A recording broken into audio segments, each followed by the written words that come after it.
Terima kasih atas kesempatannya kepada Ibu Indah Anggraini. Pada sore hari ini kami dari kelompok 3 yang beranggotakan saya sendiri, Beni Harmoko, kemudian Ibu Megawati Bedu, Bapak Yufi Permana, Ibu Sri Wahyuni, dan Ibu Desmasari Widianti. Kami akan mempresentasikan jurnal kami yang berjudul Efek Kebijakan Online Learning Terhadap Kualitas Pendidikan Indonesia. Abstrak, pandemi COVID-19 terjadi di Indonesia dan memberikan dampak pada beberapa sektor di Indonesia, yakni sektor kesehatan, sektor sosial, sektor ekonomi, dan sektor pendidikan. Pada review jurnal kali ini, kami akan berfokus ke sektor pendidikan. Pada sektor pendidikan, terjadi perubahan pembelajaran dari yang sebelumnya merupakan pembelajaran tatap muka menjadi pembelajaran daring. Pembelajaran yang terjadi secara daring dilakukan bukan hanya di negara Indonesia, akan terjadi di seluruh dunia. Pandemi COVID-19 merupakan musibah yang memilukan bagi seluruh penduduk bumi, tidak hanya berdampak bagi dunia ekonomi, namun juga dirasakan oleh dunia pendidikan. Kebijakan yang sudah diambil oleh banyak negara termasuk Indonesia yaitu meliburkan seluruh aktivitas pendidikan dan membuat pemerintah dan lembaga terkait harus menghadirkan alternatif untuk proses pendidikan bagi peserta didik maupun mahasiswa yang sekarang tidak bisa melaksanakan proses pembelajaran atau proses pendidikan pada suatu lembaga pendidikan.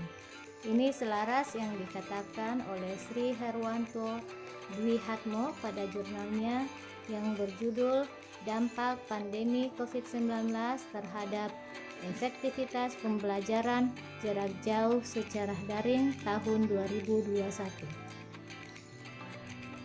Adanya virus COVID-19 pada tahun 2020 memberikan dampak yang luar biasa, yaitu membuat proses pembelajaran menjadi berubah dari yang tatap muka menjadi pembelajaran jarak jauh. Nah, inilah kemudian yang menjadi alasan kami untuk mereview jurnal-jurnal yang berhubungan dengan kebijakan online learning terhadap kualitas pendidikan. Untuk metodenya, dilakukan pencarian literatur online serta kunci daring, pembelajaran online, COVID-19 pada Sinta dan Google.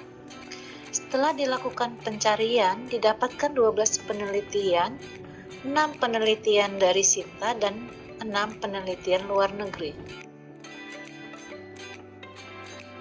Selanjutnya bab online learning dan kualitas pendidikan.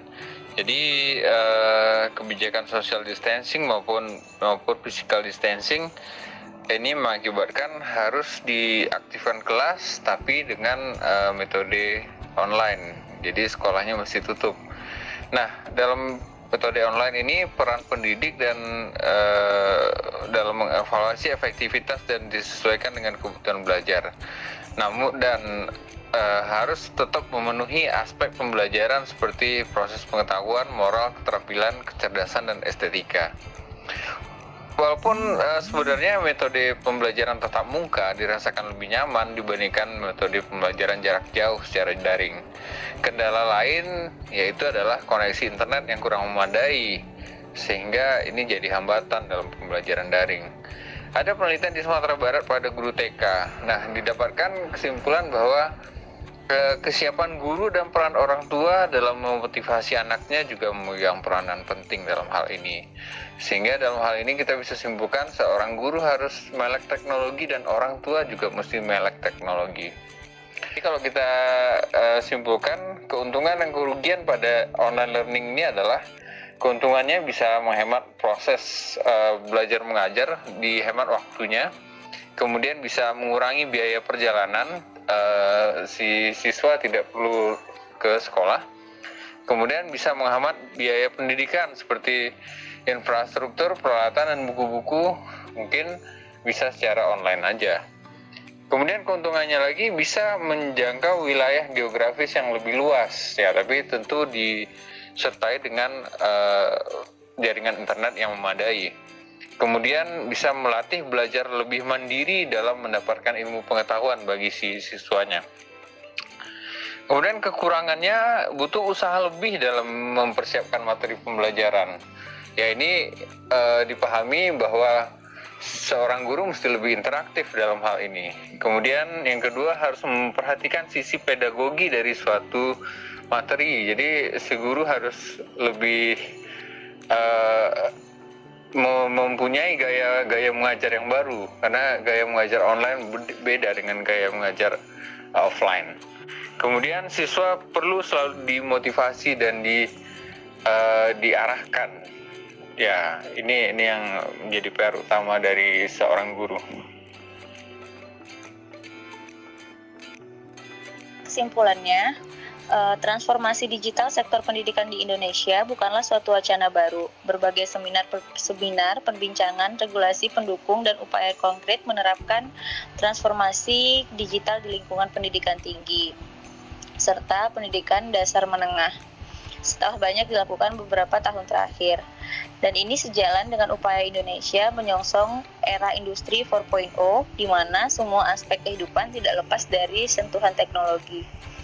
Kemudian terdapat dampak positif dan negatif dalam penerapan sistem pendidikan jarak jauh. Pemerintah memikirkan kembali kebijakan pendidikan menggunakan sistem e-learning ini.